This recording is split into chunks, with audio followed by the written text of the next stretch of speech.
Bonjour à tous, voici la deuxième partie du cours sur les extrémismes. Si vous n'avez pas vu la première partie, je vous invite à la regarder maintenant.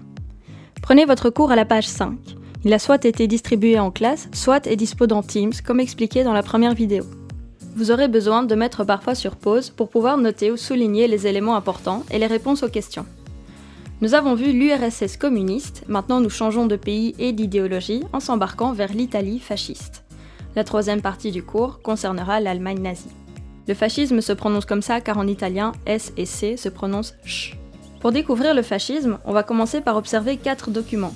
Imaginez que vous trouvez une caisse de photos et de lettres dans le coffre d'un grenier. Document 1. Montés sur des camions, les chemises noires se dirigent vers l'endroit qui est le but de l'expédition. Une fois arrivés, on commence par frapper à coups de bâton tous ceux qui ne se découvrent pas au passage des fanions fascistes ou qui portent une cravate rouge. On se précipite au siège du syndicat, on enfonce les portes, on jette dans la rue mobilier, livres et on verse des bidons d'essence. Quelques minutes après, tout flambe. Des groupes fascistes vont à la recherche des chefs, maires et conseillers de la commune. On leur impose de démissionner et on les bannit pour toujours du pays, sous peine de mort ou de destruction de leur maison. S'ils se sont sauvés, on se venge sur leur famille. Vous pouvez souligner les chemises noires, on va voir ce que c'est. Vous pouvez aussi noter qu'un fanion, c'est un drapeau. Les fascistes se déplaçaient toujours avec leur fanion pour montrer qui ils étaient. Et vous vous demandez peut-être pourquoi ils voulaient frapper à coups de bâton ceux qui portent une cravate rouge. C'est parce que le rouge, c'est la couleur du communisme et que les fascistes détestent les communistes. Vous avez déjà compris qu'il y a un brin de violence dans les idées fascistes. Et comme vous êtes des élèves curieux, vous vous demandez mais qui est derrière tout ça? De quelle époque parle-t-on? Et pourquoi tant de violence? Voici une photo, comme la source l'indique, de Benito Mussolini. Et on vous précise que c'est le dirigeant fasciste de l'Italie entre 1922 et 1943. Voilà qui nous éclaire sur qui et quand. Observons cette photo. Comment est-il représenté? Il porte une veste d'uniforme militaire, ça indique son implication dans l'armée. Au fait, 1922, c'est pas très longtemps après la Première Guerre mondiale. Peut-être ce Mussolini était-il dans l'armée à ce moment-là. Sur cette photo, il inspire le respect. Il est sérieux, il a le regard droit, voire dur, il semble déterminé. Tout ça n'est pas un hasard, ça ressemble à une photo officielle, elles sont toujours très étudiées. À la page suivante, le document 3 nous montre une photo intitulée « Marche sur Rome, 28 octobre 1922 ». Observons cette image, on y voit des hommes, ils portent des drapeaux et des chemises dont la couleur vous parlera sans doute, et ils arborent des médailles militaires. On voit aussi des chevaux à l'arrière. Vous l'avez compris, ce sont les chemises noires, habits distinctifs des fascistes qui portent leur fanion. Il y a un lien étroit avec l'armée, on ne sait pas encore lequel. Et au premier plan, cet homme-là pourrait être Mussolini, maintenant qu'on sait à quoi il ressemble. Vous pouvez souligner la marche sur Rome, 28 octobre 1922. Cet événement est important, même si on ne sait pas encore ce que c'est. Passons au document 4. Avant de le lire, repérons le titre. 29 octobre 1922, Mussolini accède au pouvoir. Le 29 octobre, c'est le lendemain de la marche sur Rome, c'est pas un hasard. Comment est-il arrivé au pouvoir? C'est ce qu'on va voir. À la tête d'un gouvernement qui ne compte que 4 ministres fascistes, Mussolini se montre dans les premiers temps respectueux des règles constitutionnelles. Sa détermination et son verbe lui valent la sympathie des élites, y compris d'illustres intellectuels. Son verbe, c'est sa manière de parler, il est charismatique, on a envie de l'écouter. C'est dangereux parce que peu importe ce qu'il raconte, il le dit tellement bien qu'on a envie d'être d'accord avec lui. Mais dans les provinces, les chemises noires continuent de freiner les organisations syndicales.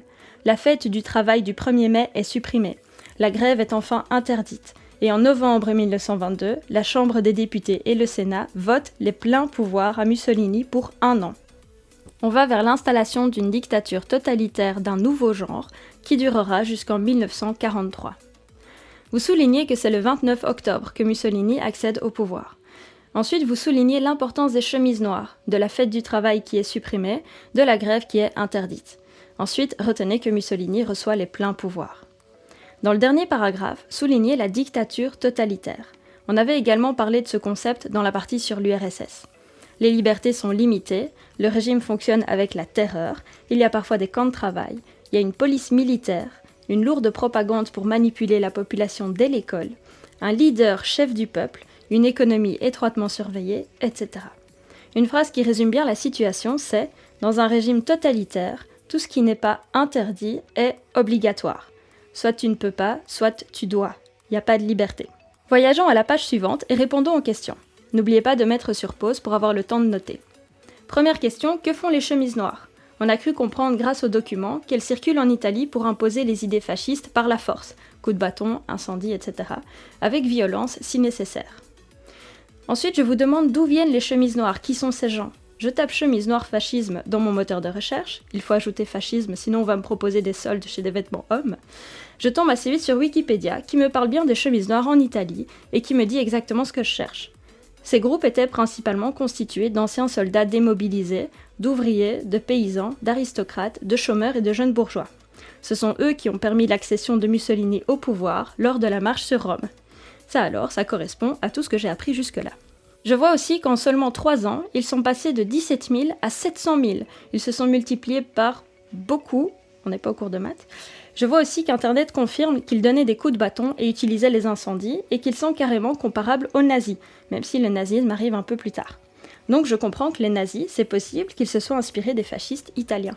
Pour vérifier mes sources, je vais sur un autre site, histoiredumonde.net, et j'apprends qu'il y a un lien avec la Première Guerre mondiale. Les Italiens sont déçus, ils se sentent perdants, et se rappellent de leur grandeur à l'époque de l'Empire romain. Je trouve ensuite un texte qui confirme que les chemises noires sont notamment des jeunes, et qu'ils sont animés par la violence. Ils appartiennent à la classe moyenne ou ouvrière, je devine qu'ils sont prêts à tout pour remodeler leur pays. Je reviens dans mon cours et je note mes conclusions. Les chemises noires sont d'anciens soldats, déçus de l'issue de la guerre. Ce sont aussi des chômeurs, des jeunes bourgeois et des ouvriers. J'ajoute qu'ils sont tous volontaires de changer leur pays. Je continue mes questions. Qui est le chef des chemises noires ? Facile, c'est Benito Mussolini. Quel lien peut-on faire entre la marche sur Rome et l'arrivée de ce chef au pouvoir ? Mussolini, il appelle toutes ces chemises noires à venir marcher à un seul endroit, la capitale. Il montre qu'ils sont super nombreux et prêts à tout, c'est une vraie armée derrière un seul homme. C'est tellement efficace que dès le lendemain, Mussolini est nommé par le roi au gouvernement. Pour conclure et résumer, une petite synthèse sous forme de texte à trous, remplissons-la ensemble. La a lieu le 28 octobre 1922, c'est la marche sur Rome. C'est une manœuvre d'intimidation. Les nombreuses chemises noires, dirigées par Mussolini, viennent de toute l'Italie pour descendre sur la capitale. Pour éviter la guerre civile, le roi Victor Emmanuel III nomme Mussolini à la tête du Conseil des ministres. Il devient chef du gouvernement. Petit à petit, il instaure un régime totalitaire. Il n'hésite pas à supprimer ses opposants, comme par exemple un député socialiste, Matteotti, qui a été assassiné par les chemises noires en 1924. Ici, c'est assez couillu car normalement, quand on commandite l'assassinat de quelqu'un, on le fait plutôt discrètement, mais Mussolini, non. Il est chaud de montrer de quoi il est capable. Tu es pas d'accord avec moi, mes hommes vont te rendre une petite visite officielle. Pour finir, c'est Mussolini qui se présente comme un vrai leader. Normalement, maintenant, vous savez l'écrire sans faute d'orthographe. Et il se fait appeler le Duce, ce qui signifie en italien le guide. Le gars se vend comme le modèle à suivre, le guide du pays. Normalement, cette synthèse était facile à remplir, surtout qu'un mot sur deux, c'est Mussolini. Passons à la page suivante et au document 5, une pièce de monnaie de l'époque fasciste. Sur cette pièce, on voit apparaître une sorte de hache attachée à des branches nouées ensemble. C'est ce qu'on appelle un faisceau. Et c'est un symbole fasciste important, d'ailleurs c'est ce qui est sur le drapeau fasciste. Aussi, le mot fascisme vient du mot faisceau en italien. Le faisceau, c'est un objet qui était utilisé à l'époque de la Rome antique par les juges et les magistrats, donc ceux qui décidaient si tu allais pouvoir survivre ou pas. C'est un symbole de puissance et de pouvoir. En plus, l'époque de César, c'est la plus belle époque de l'Italie. Ils avaient l'Empire romain qui était énorme. Les Italiens fascistes veulent revenir à cette puissance-là. Pourquoi imposer ce symbole fasciste sur la monnaie ? Les cartes de banque n'existent pas encore, donc tout le monde a quelques pièces de monnaie dans sa poche. C'est l'objet que tu transportes partout avec toi. Y imprimer le faisceau, c'est donc montrer que le fascisme est partout, il faudra t'y faire. On va maintenant parler de jeunesse. Mussolini, il est très malin, il a compris que s'il veut que tout le peuple soit d'accord avec lui, il faut d'abord parler aux enfants, qui seront les adultes de demain. Si dès le plus jeune âge on leur dit à quel point le fascisme est top, ils grandiront sans même réfléchir à autre chose. Donc l'encadrement de la jeunesse va être super important en Italie, c'est le document 6. De 8 ans à 14 ans, les Italiens portent un uniforme puis commencent à apprendre à manipuler des armes factices. Ils défilent à Rome, devant leur dictateur Benito Mussolini, pour montrer au peuple l'ordre discipliné de cette jeunesse fasciste. Les défilés d'enfants, c'est ce que vous voyez sur l'image. Toutes les têtes sont tournées vers Mussolini. Vous pouvez souligner qu'ils ont des armes et qu'ils sont disciplinés. On dit ensuite qu'ils sont encadrés par des officiers revenant de la guerre. Leurs incites, ce sont des militaires. Imaginez, ça rigolerait moins au cours de Madame Evrart. Il leur enseigne la vie militaire et collective en ayant pour objectif final d'en faire des soldats courageux et forts. Vous pouvez noter ce qu'on appelle le culte du corps.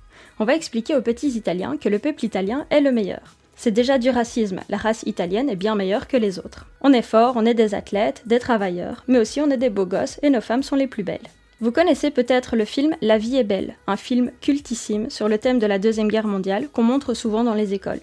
Pour ceux qui aiment le cinéma, c'est un must. Ce film, c'est comme ma mère, ça date un peu, mais c'est toujours aussi incroyable. Il y a une scène où le personnage principal se retrouve malgré lui dans une école et on le prend pour un inspecteur de Rome. Vous allez voir que l'école, c'est comme l'armée. Lui, il n'est pas du tout inspecteur, et il n'est pas du tout fasciste non plus. Vous allez voir ce qu'il va faire quand on lui demandera d'expliquer aux enfants en quoi la race italienne est la meilleure. Assis, les enfants. Je vous en prie, inspecteur. Oui, notre race est vraiment... Supérieure. C'est ça. Je vous en prie. Et c'est ça, notre race est supérieure. Et justement, je suis venu de Rome aujourd'hui pour vous dire, afin que vous le sachiez bien, mes chers petits, que notre race italienne est supérieure. En effet, j'ai été choisi, moi qui vous parle, par les grands savants racistes italiens, pour vous démontrer à quel point notre race est supérieure. Et pourquoi, me direz-vous, pour quelle raison m'ont-ils choisi? Est-il besoin de le dire? Hein? Hein? Où peut-on trouver quelqu'un de plus beau que moi? Je vous le demande. Où peut-on trouver quelqu'un de plus beau que moi? Eh oui, justement, votre silence est éloquent. Vous avez sous les yeux un original de la race supérieure, un arien pur sang, mes chers enfants. Commençons par une chose apparemment insignifiante entre toutes. L'oreille. Regardez-moi ça. Regardez la perfection de cette oreille. Pavillon auriculaire désaxé à gauche, doté d'une campanule terminale pendante. Regardez cette souplesse, cartilage mobile, pliable. Trouvez-moi 2 oreilles plus belles que celle-là, alors je m'en vais tout de suite. Mais je demande d'abord à la voir. En France, ils rêvent d'avoir les mêmes. Non, mes chers petits, les races existent. Et comment? Mais poursuivons la démonstration, je vais vous montrer autre chose encore, mes chers enfants. Attention. Il dit inspecteur? Inspecteur. De Rome? De Rome. Le nombril! Non mais regardez ce beau nombril, hein! Quel joli nœud! Personne n'a réussi à le dénouer, même avec les dents. Les grands savants racistes ont tout essayé. Rien à faire, il est indénouable. C'est l'authentique nombril d'origine italienne. Vous avez compris qu'il se moque de ce culte du corps que l'on inculque aux jeunes Italiens. Benito Mussolini, il utilise également la presse, les radios, le cinéma, mais aussi les livres pour sa propagande. Il instaure le culte de la personnalité et se considère comme un dieu avec l'admiration et l'adulation totale du peuple italien. La propagande et l'éducation que les enfants reçoivent mettent en valeur le dictateur. Des contes de fées sont créés avec Mussolini représenté en héros.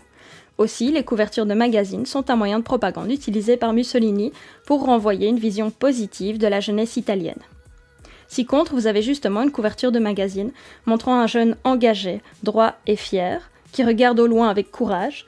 Il a un foulard qui rappelle le scoutisme, mais aussi l'armée, avec son uniforme, ses bottes et les drapeaux. Vous pouvez souligner qu'il instaure un culte de la personnalité. En plus du culte du corps, les Italiens sont non seulement les plus beaux, mais aussi les plus intelligents, malins, charismatiques, etc. Ce qui n'est pas italien est forcément moins bien. Le racisme s'infiltre donc dans toutes les communications officielles, depuis l'école jusque dans les loisirs et les revues. Cependant, la jeunesse italienne n'était pas si obéissante et encadrée que ça. La propagande a masqué la réalité et les côtés négatifs de l'organisation de la jeunesse italienne.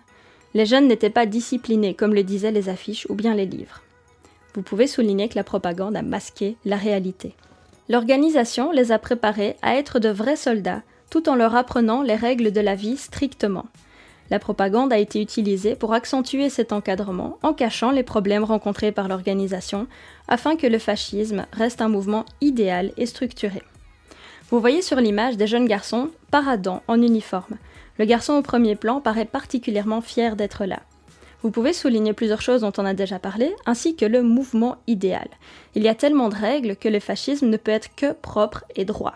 Si tout le monde le suit, l'Italie retrouvera sa grandeur de l'Empire romain. Le régime de Mussolini devient totalitaire. Il va contrôler tous les domaines de la vie, que ce soit en politique, en économie, la vie sociale, etc., grâce à la violence. Relions quelques éléments qui existaient à l'époque avec leur explication. Mussolini va signer des accords avec le Vatican. Le Vatican, c'est le pays du pape, donc il y a un lien avec la religion. Vous repérez que c'est le 3e élément. La religion catholique devient religion d'État. Tout le monde doit être catho. La fascisation des loisirs, c'est le fait que toutes les activités en dehors de l'école ou du travail sont organisées par l'État et le parti fasciste. Donc tous les loisirs ont un lien avec cet idéal de corps et de personnalité. On fait des camps de vacances type armée, etc. Il faut le relier avec le dernier. C'est les fascistes qui organisent le temps libre des travailleurs. Les gens ne choisissent pas leurs loisirs, c'est l'État qui le leur impose. À quoi va-t-on relier le troisième, l'école et l'organisation de la jeunesse? Est-ce le premier, les fascistes veulent être nombreux pour être puissants? Non. Est-ce qu'on interdit les journaux antifascistes? Non. Est-ce qu'il y a un uniforme pour tous et une pédagogie contrôlée, notamment dans les manuels scolaires? C'est ça. La politique sociale, c'est le contrôle de la population. Vous pouvez le souligner avec le premier que je vais expliquer. Les fascistes veulent être nombreux pour être puissants. Ça fait une bonne grosse armée et mettent donc en place une politique de natalité. Ça veut dire qu'on veut que les femmes fassent plein d'enfants. On va rejeter de la société celles qui n'en ont pas, et une femme avec beaucoup d'enfants sera super bien considérée. C'est comme circuler en Lamborghini, sauf que c'est avec des poussettes. Tout le monde fait « Waouh, elle a bien réussi dans sa vie celle-là, faut que je la follow sur Insta ». Il nous reste l'utilisation des médias au service du parti fasciste, car on interdit les journaux antifascistes et on crée des médias de propagande pour que tout le monde adore Mussolini. Les fascistes avec Mussolini, c'est de l'extrême droite, et ils détestent les communistes qui sont d'extrême gauche. Pourtant, même s'ils sont à l'opposé, ils vont utiliser des méthodes similaires dans leur gestion du pays. La violence, la dictature totalitaire, la propagande mensongère, le culte d'un chef vénéré, etc.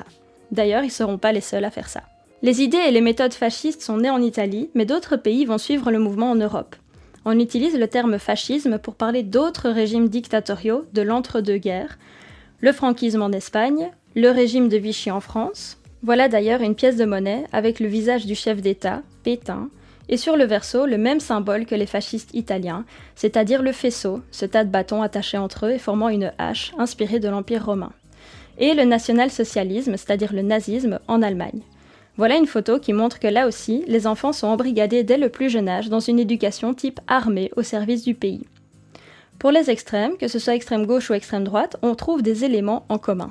D'abord, un chef leader, avec une image connue et forte. C'est ce qu'on appelle le leader charismatique. C'est le père de la nation. Il est fort et strict. C'est un modèle à suivre. Genre Mussolini, Staline ou Hitler, ce sont des leaders charismatiques. Les régimes fascistes sont aussi antidémocratiques et anticommunistes, tandis qu'à l'extrême gauche, on est anticapitaliste. Quoi qu'il en soit, on rejette les autres idéologies pour souligner que la nôtre est la meilleure. On va aussi supprimer les syndicats. Le pays doit tourner, pas de grève, et on veut des travailleurs qui ne se plaignent pas. Ce n'est pas tout. N'oublions pas le bon vieux racisme, ou idée du bouc émissaire, sur lequel on place tous les problèmes. Si le pays tourne mal, c'est à cause des autres. On peut noter les étrangers, les communistes ou capitalistes, et le bouc émissaire préféré des nazis, qui sont les juifs, etc. Impérialisme et militarisme, c'est le fait de vouloir faire du pays un empire. L'école est militarisée pour la discipline. Enfin, il y a ce qu'on appelle le parti unique. Il n'y a pas de démocratie, il existe un seul parti politique. Pas d'alternative, les opposants sont supprimés. Bref, les régimes extrêmes, que ce soit extrême gauche ou extrême droite, fonctionnent avec des similitudes liées aux contraintes et à la suppression des libertés du peuple. Le fascisme italien s'effondre pendant la Deuxième Guerre mondiale. L'Italie se battait aux côtés des nazis, mais ils sont obligés de changer de camp car l'Italie est en train de perdre, pour résumer. Le régime fasciste est supprimé à ce moment-là. Mussolini se planque pendant un temps, mais finit par se faire arrêter, puis exécuter avec des complices et sa maîtresse. Le peuple en avait tellement marre de Benito Mussolini que les cadavres ont été exposés publiquement après leur exécution, pendus par les pieds. La photo est ici floutée, mais les plus gores d'entre vous savent se servir de Google Images. Voici quelques exemples de questions. Pensez à mettre sur pause pour les noter et essayer d'y répondre. Bon travail et prenez soin de vous.